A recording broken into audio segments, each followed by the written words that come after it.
Jaalala keessatti miidhamee keessa darbeera waan ta'eef jaalalaa miti ana elektiriikii nuuna qabanatti hin fakkaatu. Akkam jaalala miidhaan ta'e.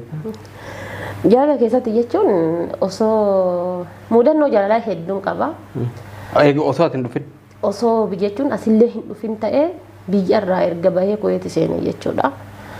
Okay, gaafa jalqaba Kuweetii dheetu jechuudha. Osoo biyya jirru jaalalleen qaban ture.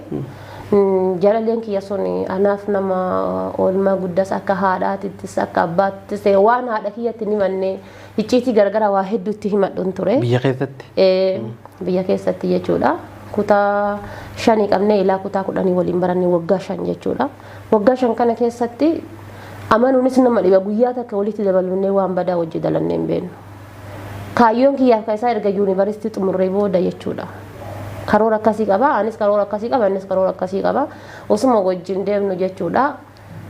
An akka carraa ta'eetiin gara biyya Kuweetii kana dhufe jechuudha. Isattis hin himne yeroo sanittis erguma deemee geessee booda baqa deemaa jira jedhee guyyaa gaafa bararu itti hime. Bararaa guyyaa kana bararaa. Osuma jaalalaa waliin jirtanii? Osuma jaalalaa waliin jirru yoo itti hime inni ishin jedhu. Okay, si hambisa. Na hambisa.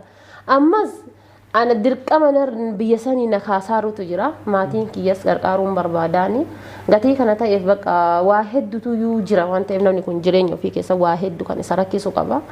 Kanumaaf jecha an biyya keessa taa'uun barbaanne baay'ee. Yoo itti hime innis na rakkisa. Isa qalbii cabsuurra isa hamilee cabsuurra jedhee dhoseetumaani erguma geeffadhee waa hunda xumuree bararaan kiyya guyyaa kiifta taatee guyyaa sanbata guddaatti hime kiifta akkanan bararaa jedheeti hiriyyaa isaatii hime hiriyyaa kiyyaaf isaa ka jidduu ta'e na jiru jira itti hime bakka erga dhagaheetiin jedhee akka waan haati irraa duuteeti boo'e. Guyyaa sanbata guddaan itti hime irraa qabee ilaa kiifta nyaatan midhaanii bishaan hin nyaanne. Maal godharee waan garuun qabu. Faazariin kiyya immoo amala hamaa wayii qaba. Faazariin ni beekaa isa? Hin beeku faazariin.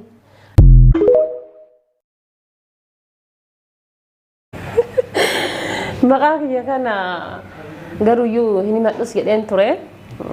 Garuu dirqama natti ta'a waan ta'eef namoonni hedduus sheekotiinis ta'ee namoonni gurguddaan namoonni garaagaraa maqama kan kee isuma dhugaa san sooshaal miidiyaa irratti osoo himattee nutti tolaa jedhaniitiin irra caalaan namoota hedduu maqaa kiyya isa dhugaa baruu barbaadu. Egaa maquma kee duun beenu barnu maqaa biraatti. Maqaa kiyya kan dhugaa baruu barbaadanii ana immoo garuu jechuun jiraa miti natti ulfaata himachuun qabu. Maqaa bareedaa kan osoo qabu iyyuu himachuun natti ulfaata. Bakka ni cadhisa. Himi beera rabboo jira. Maqaa kana garuu Kanaadaa deemee gaafa Kanaadaa deemu xiyyaara Kanaadaa seenu achiin himadhee ture. Gina immoo sinaan caalu nama kan jaaladhuu fi nama kan kabaju gatii taatee fi waan siloosota kan qabu kiyya maqaan dhaloota kan kootii kan abbaan kiyya naa baasan caaltuu jedhama. Dhalattuu Arsii. Naa maqaa caaltuu nuti maqaa bareedaa bara. Laa nama jechuun uummata kana eeguma dhosuun barbaade numa dhosa gatii jedhuu fi intarvii asiin dura miidiyaa irratti illee ta'eetiin jedhu irratti himachuu hin dandeenye. Maaliifuu natti ulfaateetumaan cadhise garuu maqaan abbaan kiyya kan dhaloota kan kootii abbaan kiyya naa baase caaltuudha. Haati tiyya immoo Sa'aadaa naan jetti. Waaw maqaan lameen hedduu bareeda. Maqaan lachuu hedduu bareeda. Maqaan haadha tiyya Sa'aadaadha. Kan haati kan koon abbaastee kan abbaa kiyyaa garuu caaltuudha. Caaltuu Mustafaan jedhama. Dhalattuu Arsii lixaa yookaan ammoo godina Shaashamannee aanaa Kofaleetii jechuudha. Waaw hedduu akka bareedaadha. Maqaa bareedaa kan osoo qabduuti. Yaa maqaa jechuun maqaa fokkatan qabu maqaa bareedaa osuma qabu qaan jiraa miti uummata kana gaafii keessa qabu. Akkasii bareedaadha. Tole maqaa haadha Faaxee jedhu eessaa fitti? Faaxee duroo eessa jirti Faaxee? Kun gaafii namoota hedduuti. Gaafii kan keebicha osoo hin ta'in namoonni hedduun jechuudha.